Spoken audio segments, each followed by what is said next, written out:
live. This is Kit de Waal and me.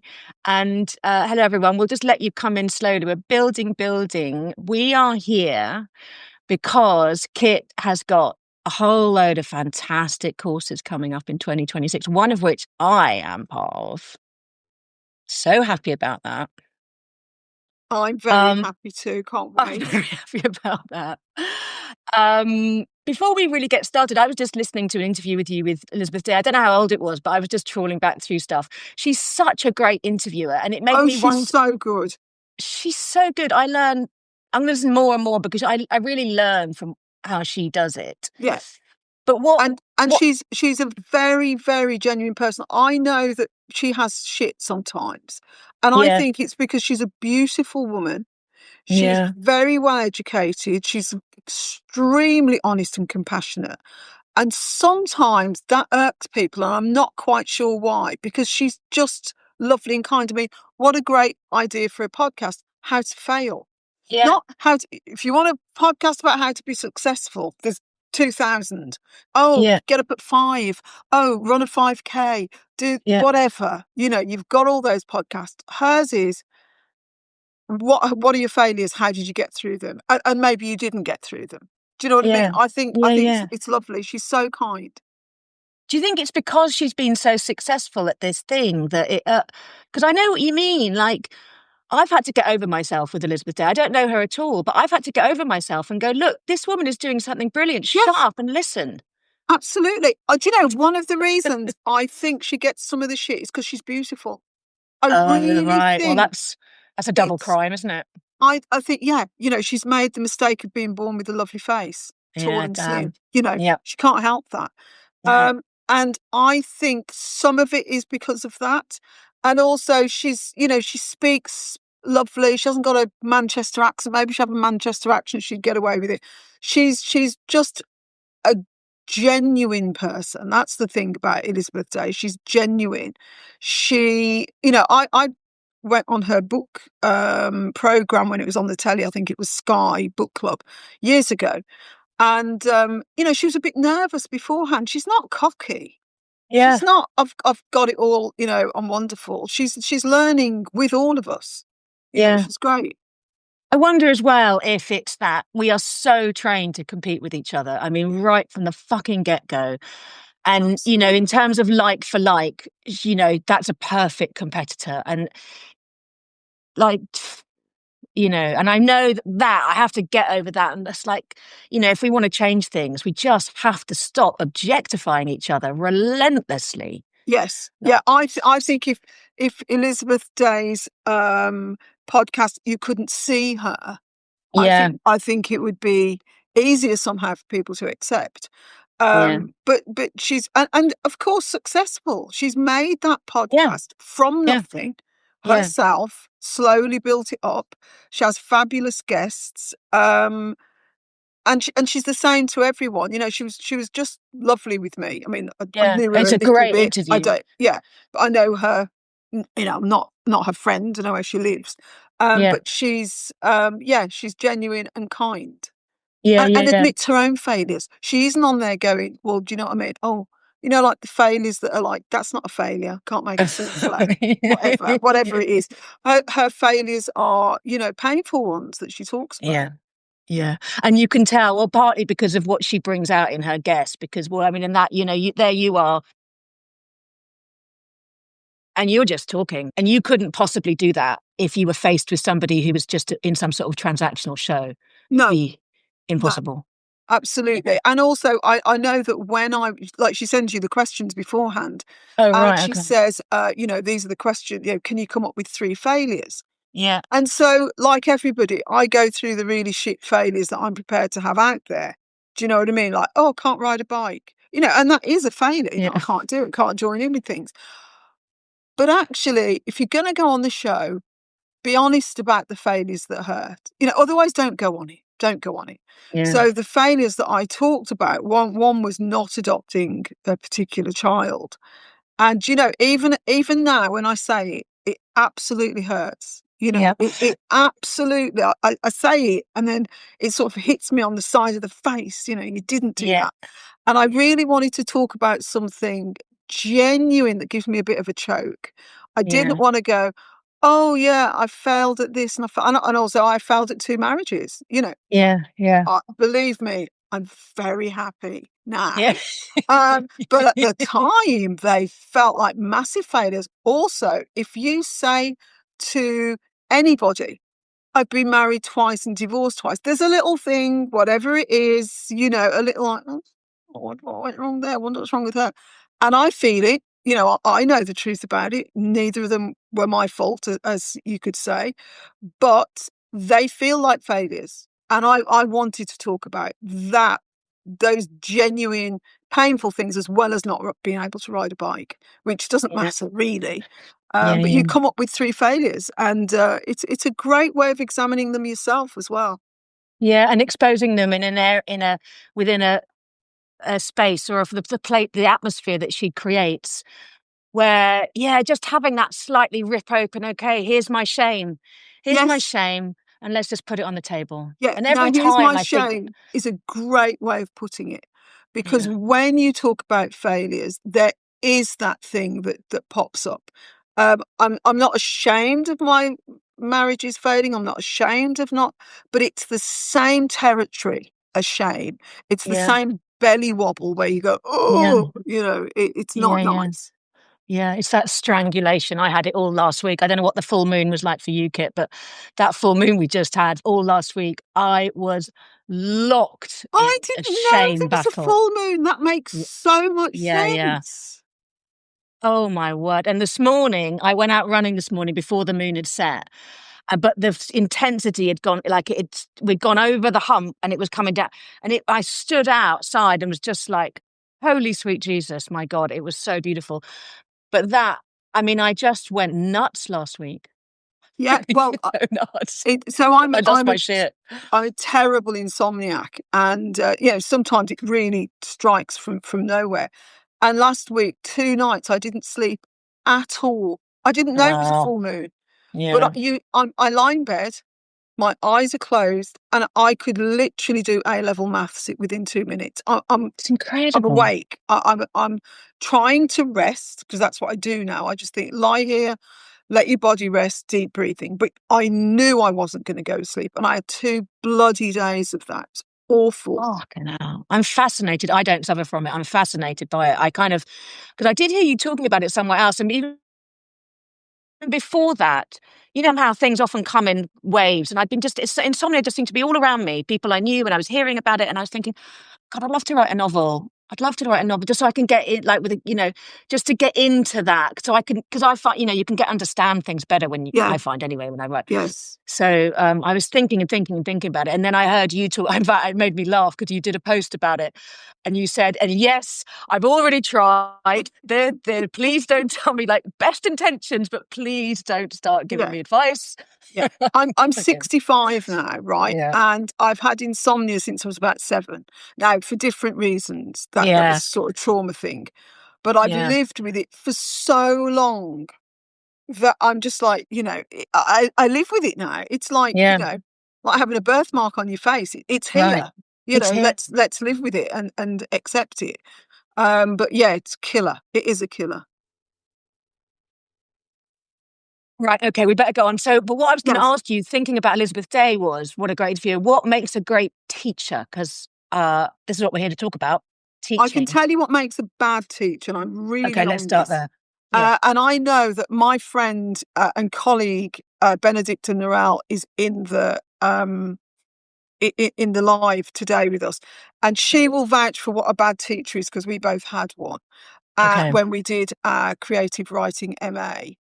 And I don't want to use any names, but he basically had favourites. Now, I happen to be one of them. So I was well taught, and I'm aware, not well taught, but I had attention.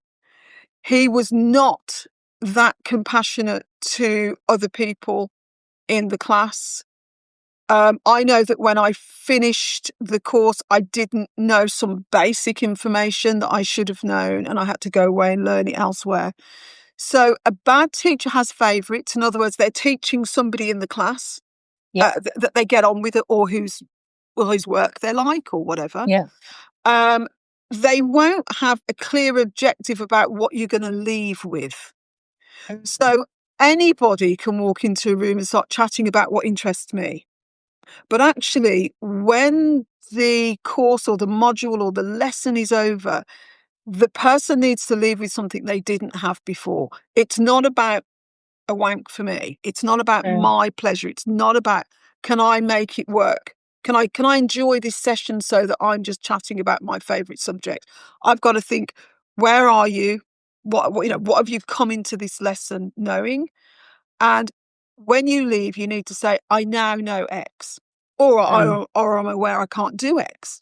So the favorite thing, I think, is very, very key, because you aim, I mean, there's a lot of, there used to be a lot of research that says teachers teach boys in the class, and not girls. And it's very easy to just teach a sort of person whose work you get, who responds, who's maybe alert, who's maybe asking questions, and to let the other people fall away. And I'm super aware that I don't do that. I was teaching a class yesterday at university, and there was a boy who wasn't joining in. He was, in fact, and I could see he was watching a video on his laptop, and I had to work at I did get him involved. I did, by the end. But of course, people have to put something into it, but the teacher has to be aware. And when people are paying you, you know, be aware that you've got to deliver. They haven't got to deliver. You've got to deliver as a teacher. And do you find, particularly with, I'm assuming those were young adults you were teaching yesterday, so in the courses that we're going to talk about today, well, actually, here's another assumption. I'm assuming that they'll be older, or not older, right? So do you adapt, and smaller groups, do you find you adapt? You have to, Yes. they're of the personalities in the room and the absolutely kind of stuff. And again, when you're teaching young adults, yesterday I said, "Oh, Citizen Kane." Oh my God! I mean, like, blank. What are you talking about? So I go, "Oh, okay, Die Hard." Let's, and even that, believe me, is old as kids. Oh no, that's a classic. That's vintage telly. Or cinema. So I ended up talking to this one girl about Twilight. You know how long ago Twilight came out? Now, she knew of it because she was writing a vampire novel. But just being aware of what the contemporary films, and when I say, you're teaching writing, but you have to use film, because that's the medium of that age group in storytelling.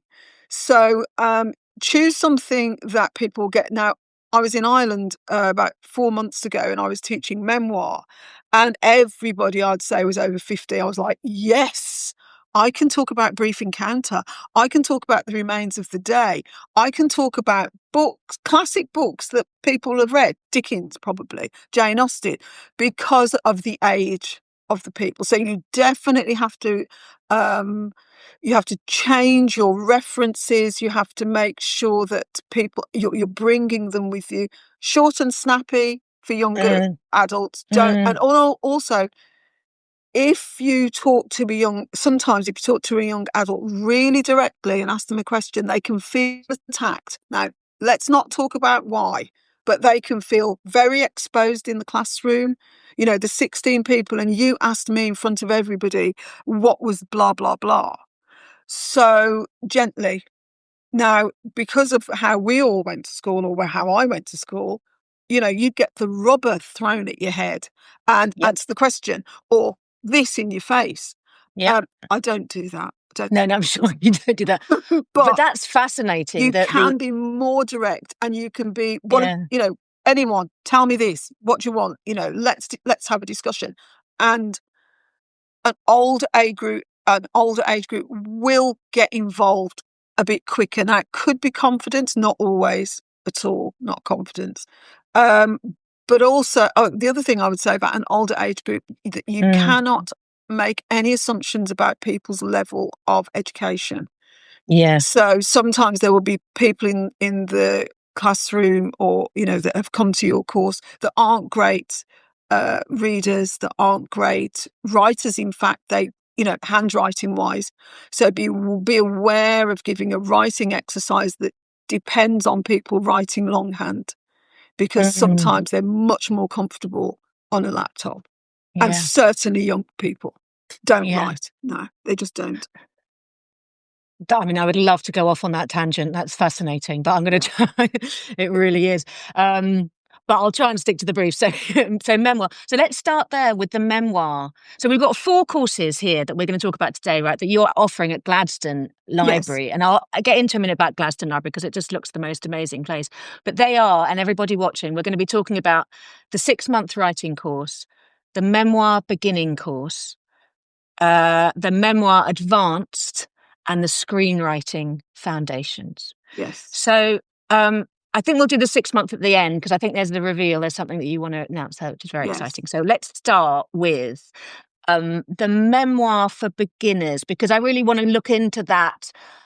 I'm nervous. I'm frightened. Who am I to even try? My story isn't about trauma. Is it interesting? I've never written before. Let's start with memoir for beginners. So I had a question the other day from somebody who said, should I be doing this? I've written some little short pieces, but I'm not sure I've got a story. It's very, unless you climbed Kilimanjaro, blindfolded, most people don't think they've got a story. They don't think they're interesting.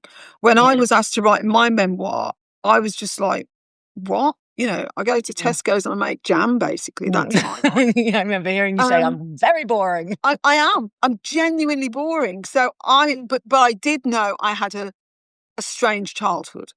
And so my memoir goes up to 23.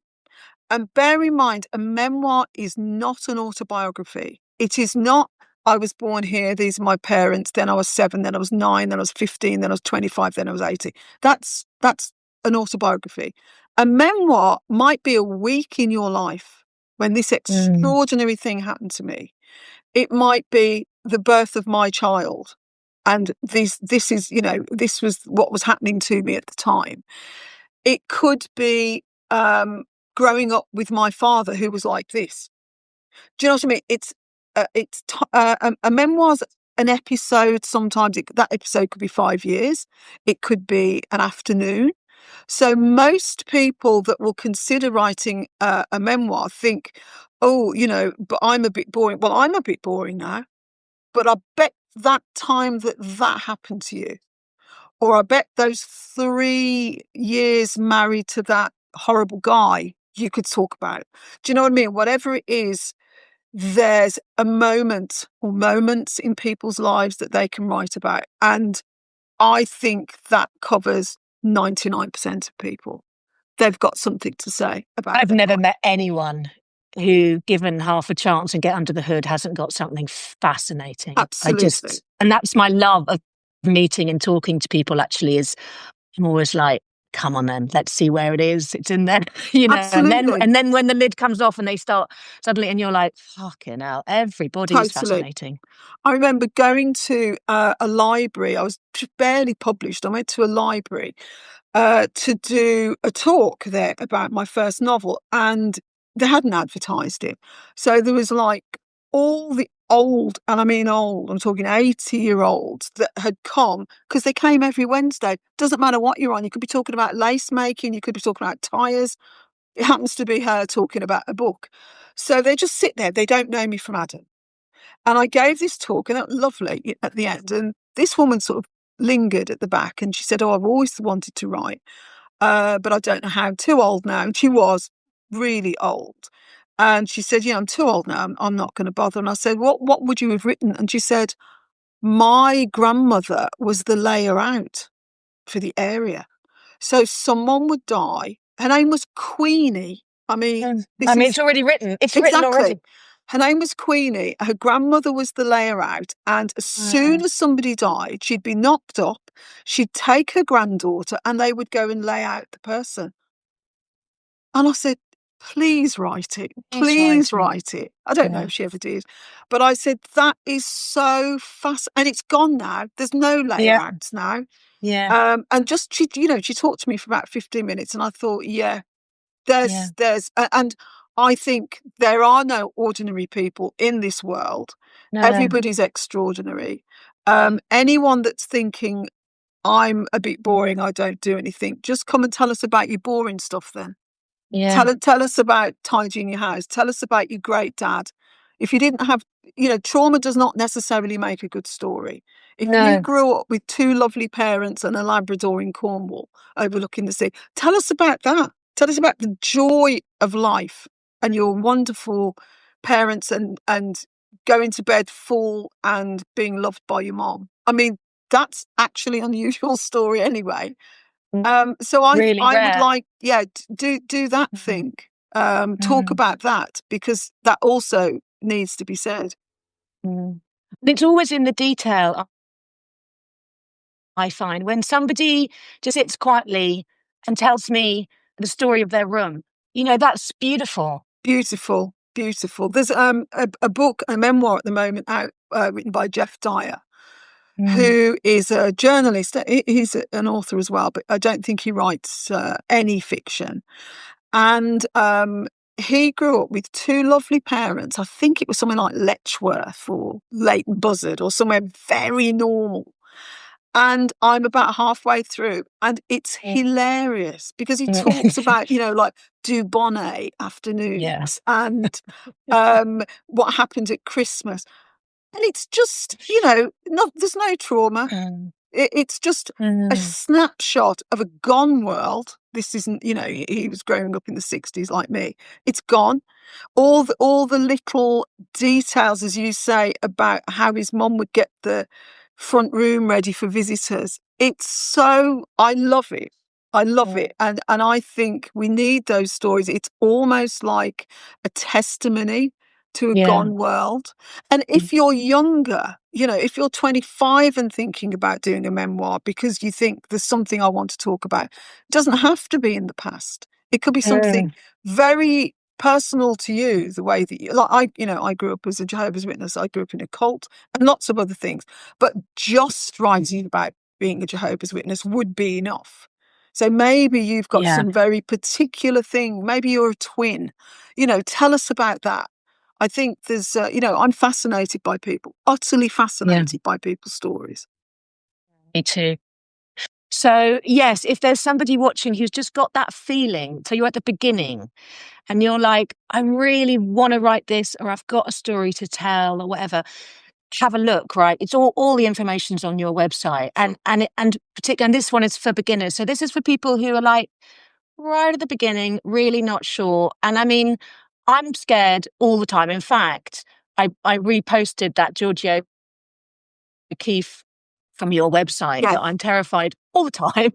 yes, I just do it anyway because life's precious, and there's only one shot. And yeah, memoir as testament, as legacy. It's totally. also providing a service. And also my experience of writing memoir is that it got it out of me and onto the page, and I could get on with my life. And it was Yeah. just this massive relief. It was just And, like, and oh, thank also, Christ for that. one of the sort of talks I give in this, in every time I teach memoir is work out what your definition of success is for your Oh, excellent. memoir. Yeah, So right. if your success is, I want it to be a bestseller, I want it to be on the table at Waterstones, I want to get an agent from this book, I want everyone to know my story, that's great, fine, and we'll work on that. If your definition of success is, I want to write my memoir, have it self-published, 12 copies, and send it round my family, Yeah. that's a successful memoir. Yeah. Don't think, oh, I don't want to get it published. Don't get it published. Don't Yeah. get it published. You get it self-published or photocopied and bound and send it to your mom or send it to your sister or send it to your cousin or whatever your definition of success is. If you want to write this down so your children can know it and only your children can know it, that's enough. You don't have, nobody, and certainly not me, is going to say, well, I hope you're going to get this big secret outside. I hope you're going to write this really private stuff and then put it on, on the telly. That's not a successful memoir. A successful memoir is something that makes you feel good. It's reaching your readership. If your readership's one, if your readership's yourself, that's a successful memoir. So don't think that this is going to be a course about how to get published, because it's not. Like, fuck. Because Yeah. Those promises are not what the world needs. No. Yeah, I think that's really, really important. And I hope everyone listening really heard that bit, because it's between you and your memoir. It's a private Totally. relationship, and then you can do anything you want with it. But exactly. If what's holding you back is the idea that somehow a memoir has to be X, Y, Z once it's out in the world, not true. And the Between other you and thing your about memoir. memoir is, and again, I always say this in the lesson, some of your memories are worth more than $6.99. Don't put all your shit out there if you don't want it out there. There are things in my memoir I have not touched, either because someone else would have found them difficult or because I just thought that doesn't help my story. But you don't have to take the most painful, the most private, the most shameful or affecting stuff and write about it. A memoir is you choosing what's out there. And, if you think, oh, I'm writing a memoir, therefore I've got to put in that absolutely terrible thing that happened to me. Maybe you don't. Maybe you do. Maybe that's why Yep. you're writing it. But you don't have to. Some of your private, painful things you may wish to leave out. And there's nothing wrong with that. That's not duplicitous. It's not inauthentic.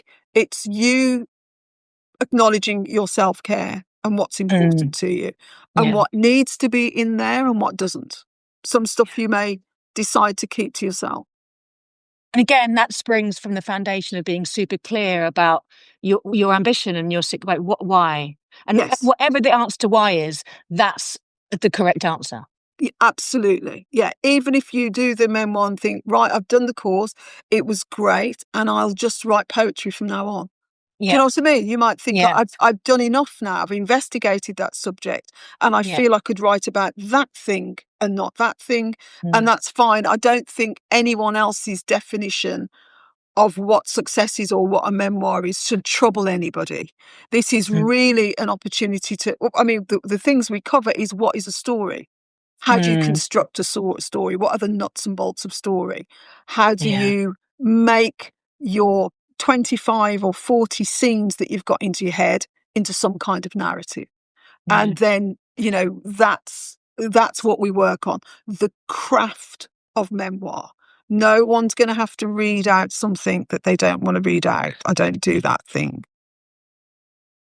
Someone's asking, how do you deal with those who find objections to what you've written? I think you do cover that in it, don't you? You talk about the legalities and the Yes. morals and the ethics around Yes. memoir Yeah. writing. And also about how to navigate that in a Yeah. memoir. I mean, it's a whole section of the course, but we do talk about it, and you get the opportunity to talk about any fears that you have about who's involved in telling a Yeah. memoir and who's Really, really crucial guidance to have that guidance. yes. And then, and also actually I find as well, writing memoir, if it's the first thing you've done, which this would be for the beginners, it often leads on, because it's all about story, it leads on to all kinds of other, hate the word genres, ways of writing, different kinds of stories, novels and so on, doesn't it? Absolutely. And Yeah. one of the things that often happens is people are writing this memoir and they think, do you know what? I don't want to go there. Or if my uncle could die, it'd be so much more interesting. Well, write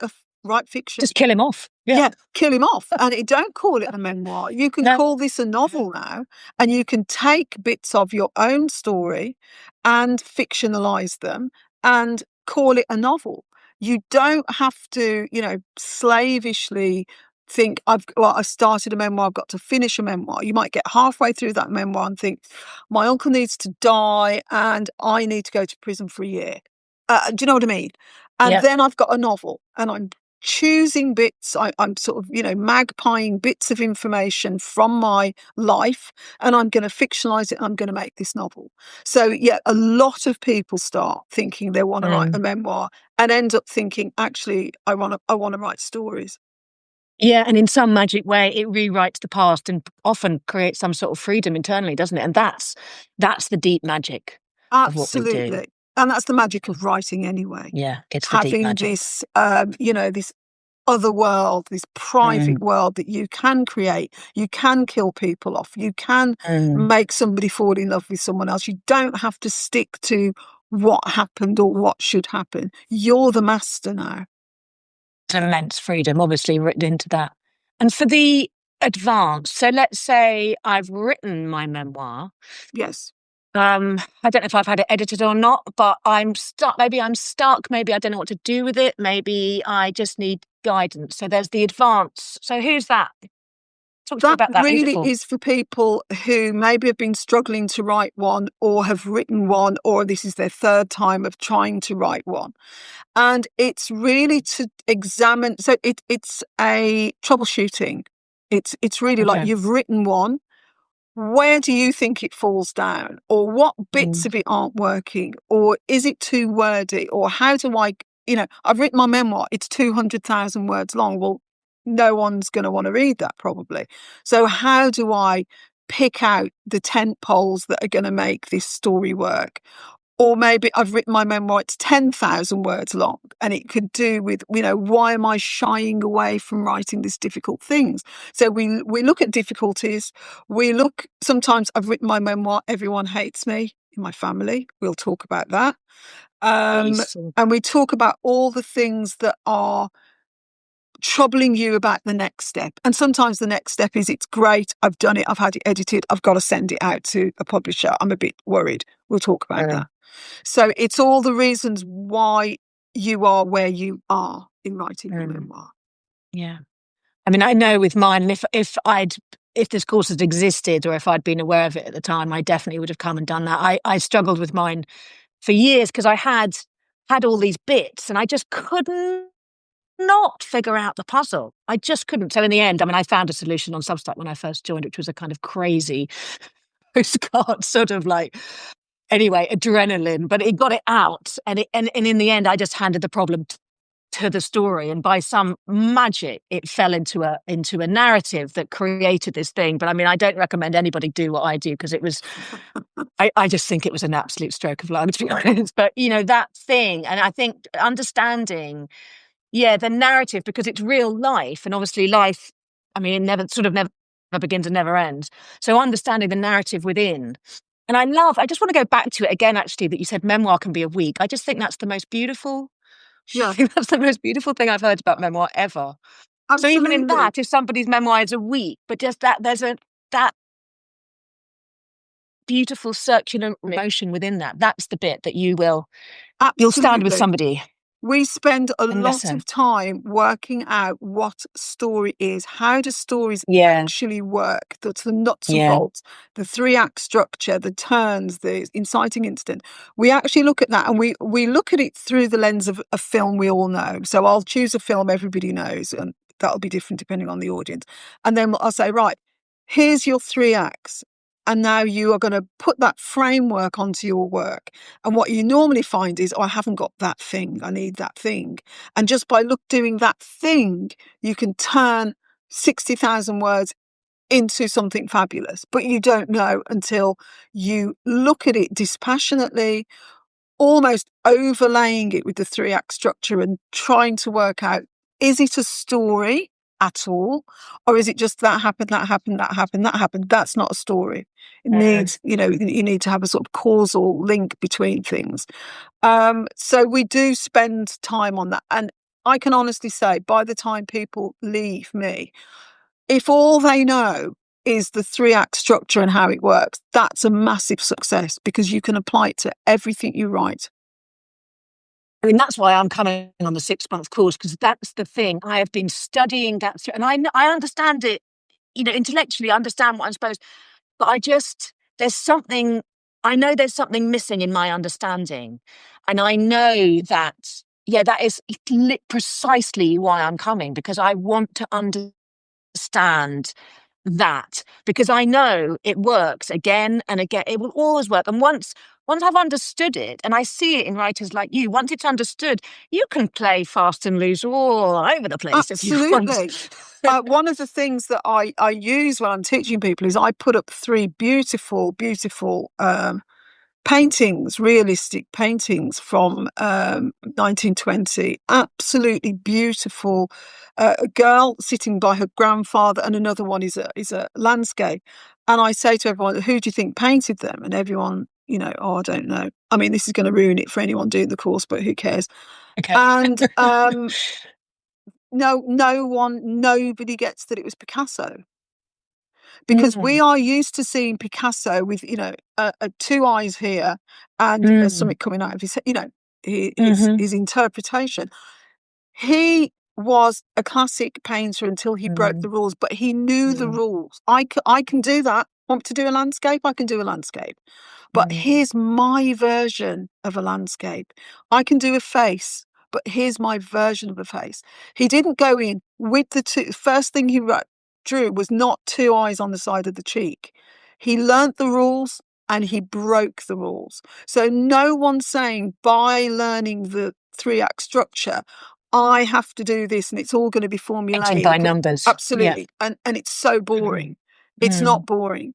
Learn the rules and break the rules. Bring you to the rules. Bring your version of storytelling to the rules, but know them so that you've got the freedom then to play within that structure. So it isn't boring, and it's a real foundational necessity. Like, a chef can make an egg sandwich. He can also make an absolutely fabulous French 3-course meal, but he can do the basics really, really well. And in a way, I mean, not in a way, I think absolutely having that foundation, which, when I read your work, for instance, I do see the structure because that's what I study all the time.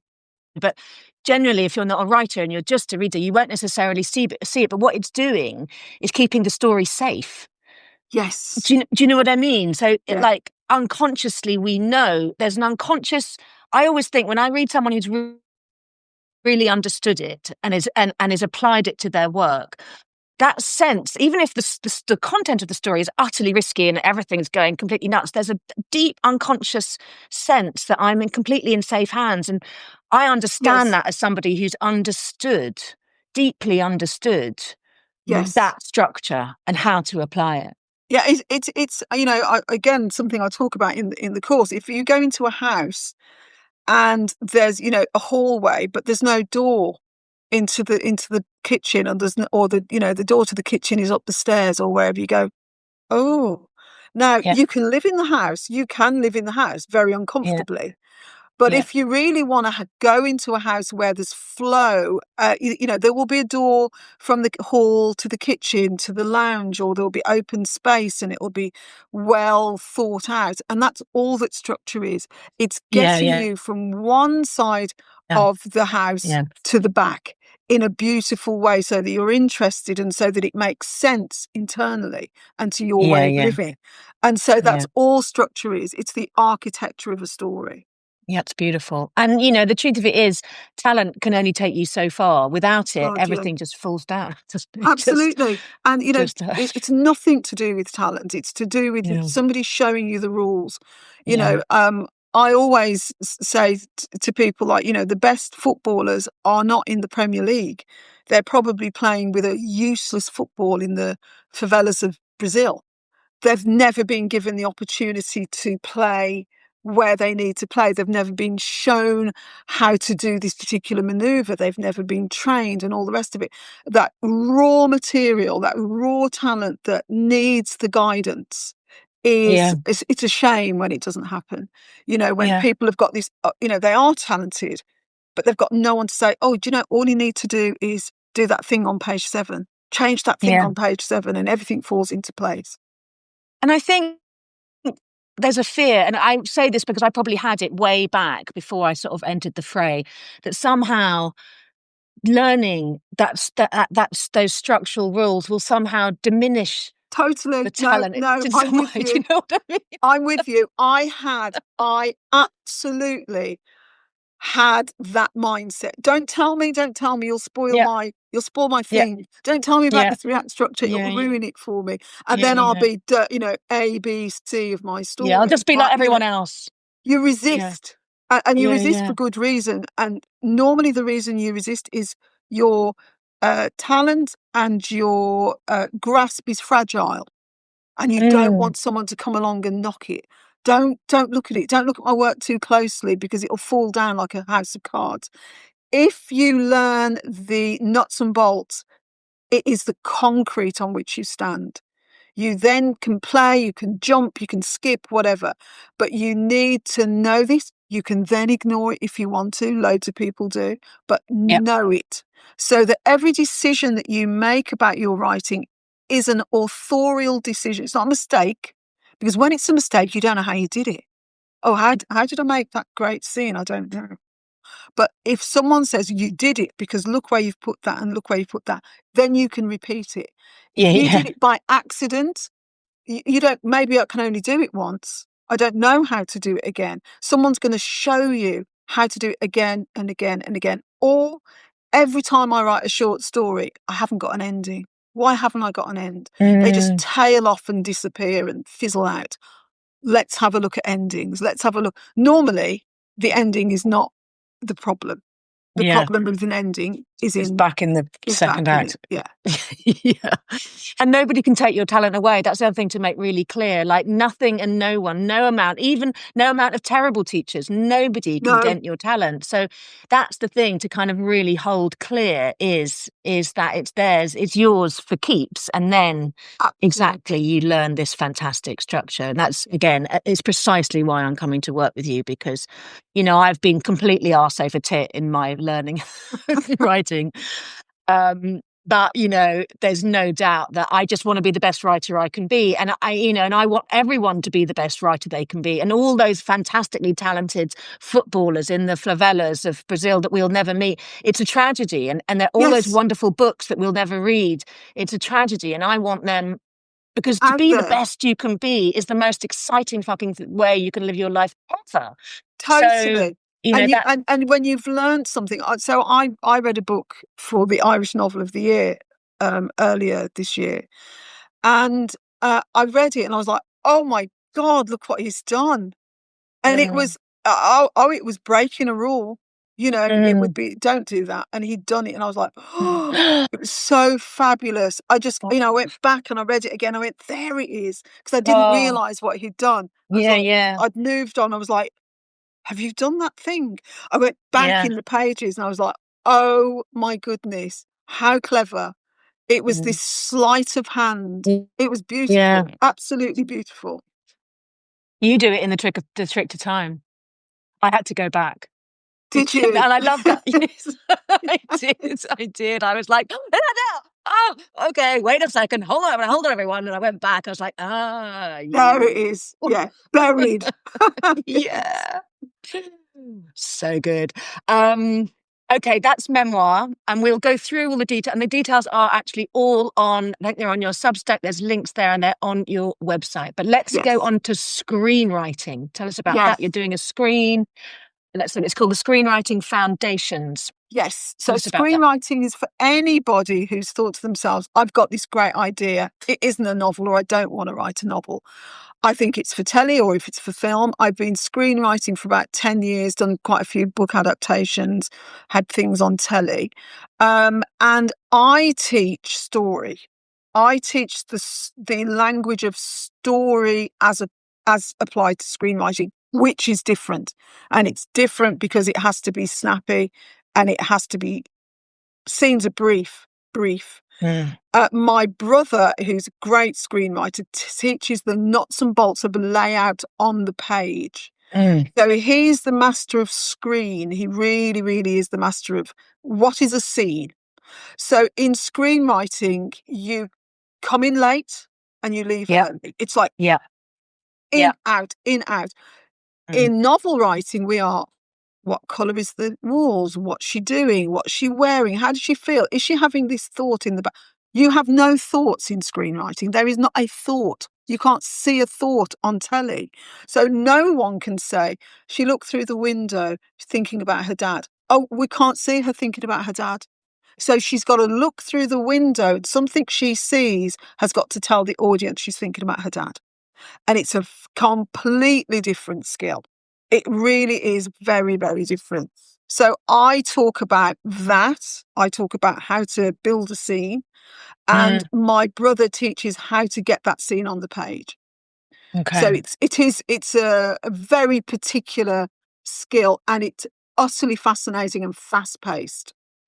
You would love one day. I will, if you repeat it in a year or so, I will definitely come and do that. Not that I particularly want to be a screenwriter, but I've always wanted to learn the skill. And I've got lots of friends who are screenwriters, and I recognize it is a completely different animal. Completely, yeah. I mean, And the principles of storytelling are the same. sure, And the principles of the three act, all the same. Principles of yeah, building a character, all the same. yeah, But knowing that and getting that on the page, that's a completely different thing. So you have all the things about the antagonist, the protagonist, and conflict, all of that's intact. And yeah, then now we've got to get that onto a page. And with screenwriting, and we go through this, a, a page of screenwriting is a minute of screen time. yeah. So if you've got an hour-long film, you've got 60 pages. That's nothing. 60 Nothing. pages to, like if you take the Godfather, let's say, an hour and a half, I think it was. So you've got 90 minutes to tell that whole story of the Godfather. You can download the script from the Godfather and you'll see how short it is. Nobody thinks that the Godfather book, by the way, is like this, but the script is so short. So how do you Phenomenal. do that? What are you leaving out? It's phenomenal. And even that, when I think about that, I think the job of a filmmaker, screenwriter, the scriptwriter, you do it in such a short It's amount of it's time. It's like, tough. Yeah. yeah, And it's a skill, just like anything yeah, else. right. Just because you Yeah, can make a curry doesn't mean you can make a cake. Do you know what I mean? yeah, yeah, They're yeah, completely different skills. You need yeah. to take all the principles of that, and now I'm going to cut that, change that. Instead of saying yes, he's going to say maybe. Do you know what I mean? It's a skill. Yeah. Okay. And does it at all help? Is there any crossover in terms of helping with the other disciplines? Yes. Novel writing and What you will learn, like nothing else with screenwriting, is the skill of editing. What am I right. cutting out? What am I leaving out?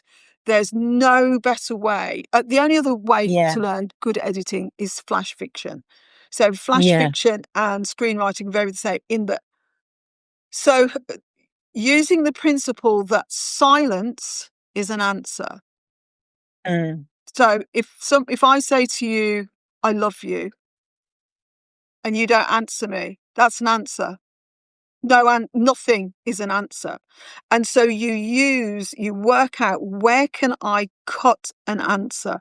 Where can I cut a comment? Where can I cut a response? Because it's there in the silence. And silences are fascinating to me. Mm. Yeah, me What too. are you not saying is as important as what you do say. And the utilizing the power of that is obviously so much more within film Yes. than in a novel. You can, if you're super good, get Yes, silence of in a course novel. you can play with silence, and you should play with silence. Yeah. And also with the one word sentence. No is a sentence. No full Yeah. stop As is a sentence. Anne Lamott that says no is a complete sentence. Absolutely. You don't always need to say no, I don't really want to. I'm Yeah. not sure about that. You say no, Mm. and it's Mm. powerful. So you Mm. learn about leave how to leave things out. In a novel, definitely should. Definitely should. Mm. It's called leaving space for the reader. Leave space Mm. for the reader. The reader's going to go, oh, she said, I love you, and he didn't say anything. That's Yeah. for the reader. The reader doesn't Yeah. need to know why he didn't say it. Leave a bit of work for the reader to do. So, and that's exactly the same in screenwriting. You leave Mm. space for the actor, you leave Mm. space for the director, and you leave space for the audience to work together to fill in those spaces. And who's the course for in terms of experience?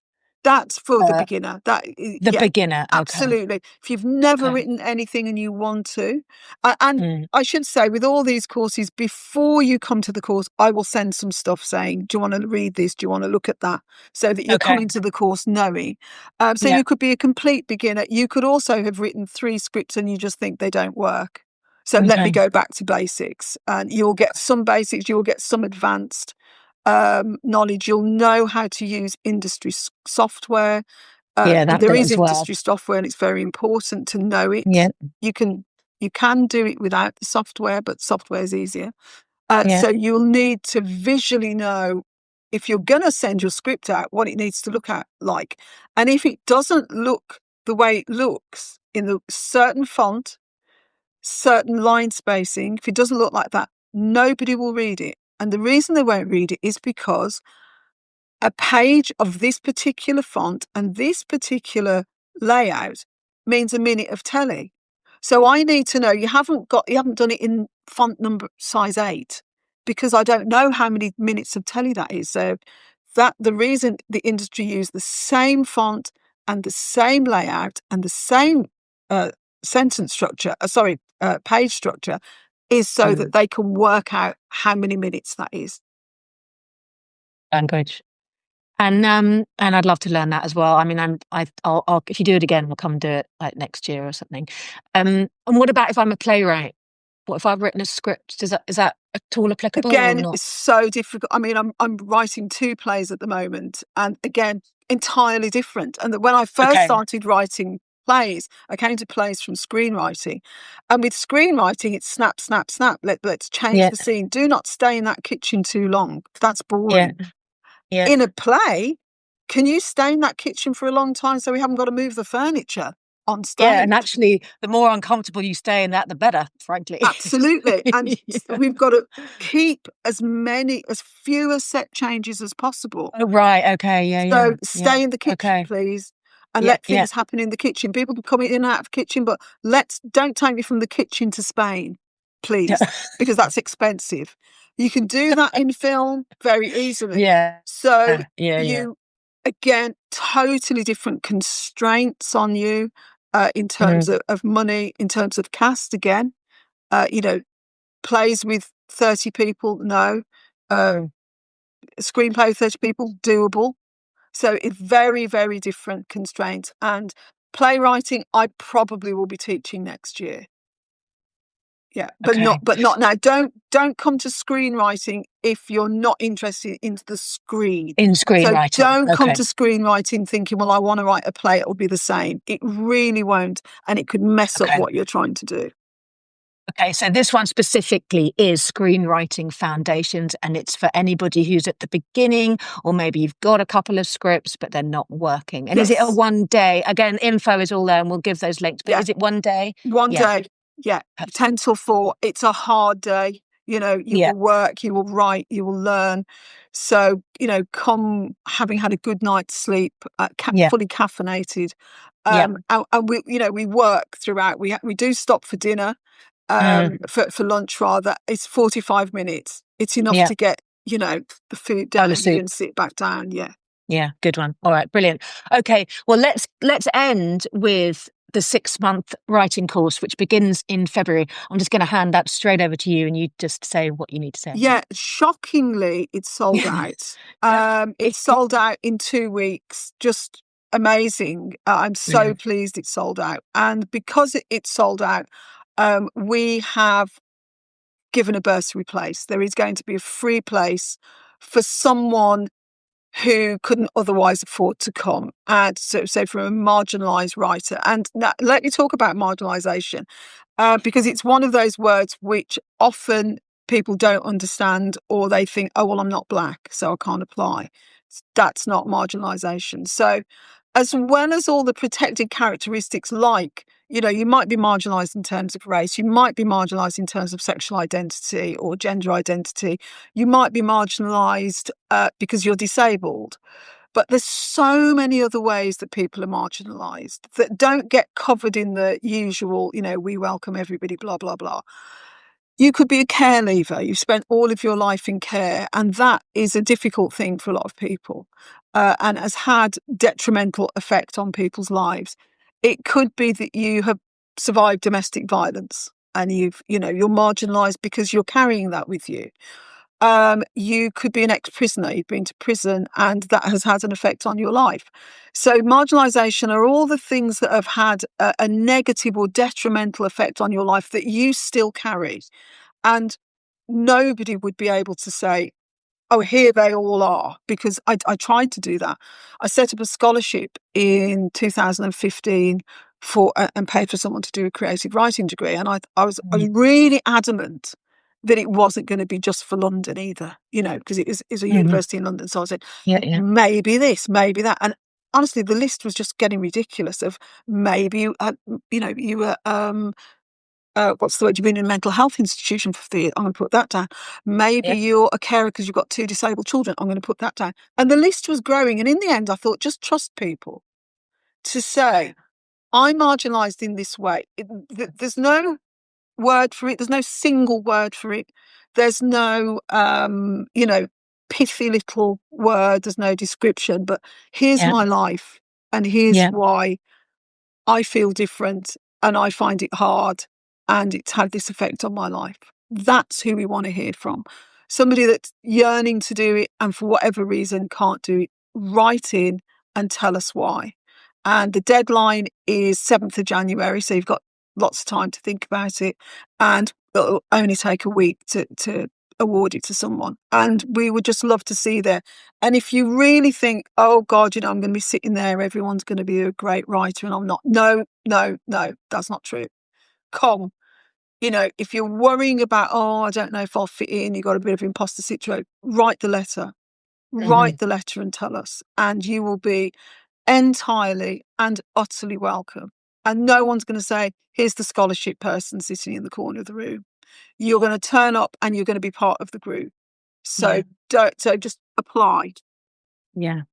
So this is a fully funded place on the 6-month writing course, which begins in February. Deadline is January what was the date? January the 7th.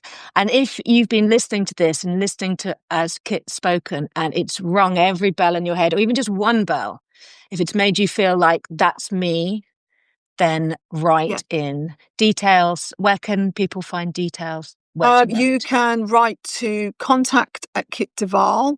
That's my assistant Heather, who will get all the details and she'll have a look at that. Also, you can write to comms@gladlib.com, which is the Gladstone's library website. And also, we're keeping it is sold out now, but we are keeping a waiting list. So anyone can write in and we will keep you on. I will do the course again because I was surprised it sold out so fast. So I'm going to repeat it. Yeah, it's fantastic. And okay, so that's brilliant. What you're offering in total is completely brilliant. The bursary is brilliant. Tell us about Gladstone, where it is, just so we know location. Right, it's near Chester. And your relationship with Gladstone. Yeah, so I started to go to Gladstone's library before I was published, about 2 years before I was published. It's the most beautiful, beautiful space. It's like looks beautiful. Gothic building. It is a library with bedrooms. None of the bedrooms have got tellies. It's not that kind of a bedroom. They're beautiful bedrooms, but they are bedrooms for thought, reading, and writing. They're bedrooms set up. There's no distractions. They're gorgeous. There's a lovely restaurant. There is the most beautiful. The actual library room is like it's like this big Gothic. It's sort of Harry Potter library. Do you know what I mean? Yeah. It's old wood, battered leather sofas, desks, brass lights. You walk in there and you think, oh, I'm immediately clever. It's one of those. It's just beautiful. Books, wood, the smell of old leather, cup of coffee. What can I say? It's fabulous. I know. It looks amazing. And I just want to drop back into that fear and imposter syndrome and, oh no, I'll be the odd one out and Kit's going to laugh me out of class, all of that sort of thing. Yeah. Can you just touch back on that for all of us? Sure. Well, certainly I will be feeling like that. So sure. just... I left school at 15. So I was about 2 months shy of my 16th birthday when I left school. I went to university at 51, and that was to do creative writing. Um, there is nobody who doesn't belong in that room.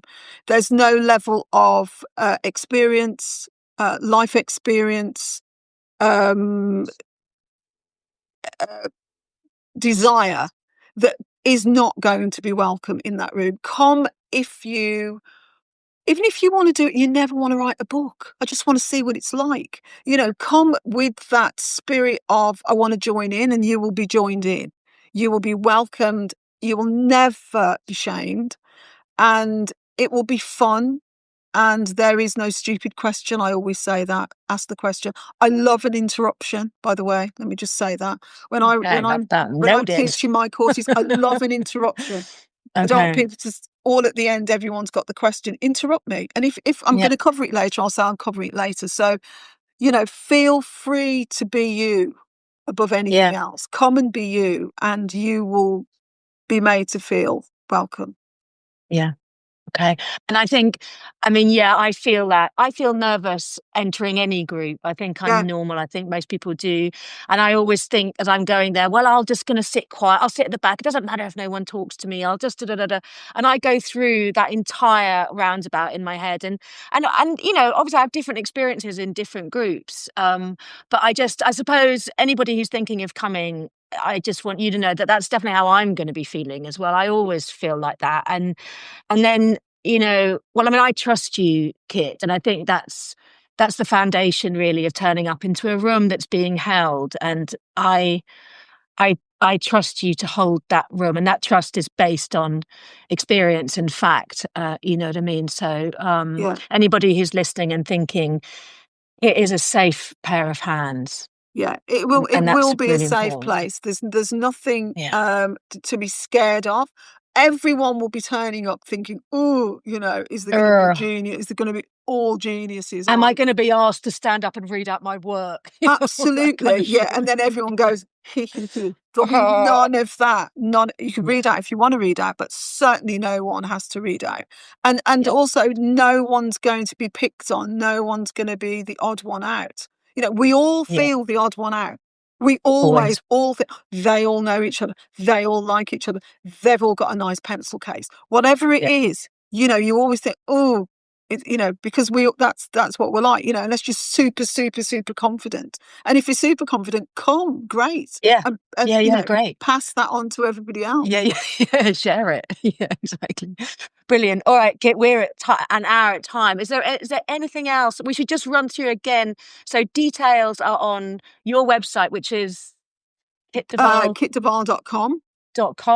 Yeah. Also on gladstonelibrary.org. Yes. All the details are on there as well. Also on your Substack writing kit. Yes. Deadline for the bursary is January the 7th. Yes. Yeah.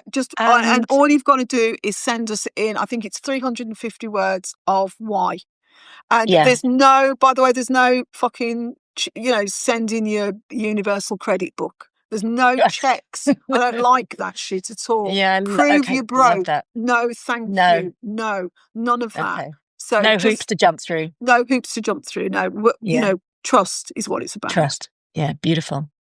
Amazing. All right. Well, Kit, thanks very much for all you do for the writing community. It's just amazing how you lead and build and nurture. And I, for one, super appreciate it. Can't wait to see you in February. That's when I begin. Great. Hopefully I will see a bunch of other people there who are watching and listening right now. Sure. And that's it. Have a lovely Christmas. And you. And see you. I'll see you on the other side. There. Brilliant. Loads of love. Thank Bye. you. Bye. Bye. Bye.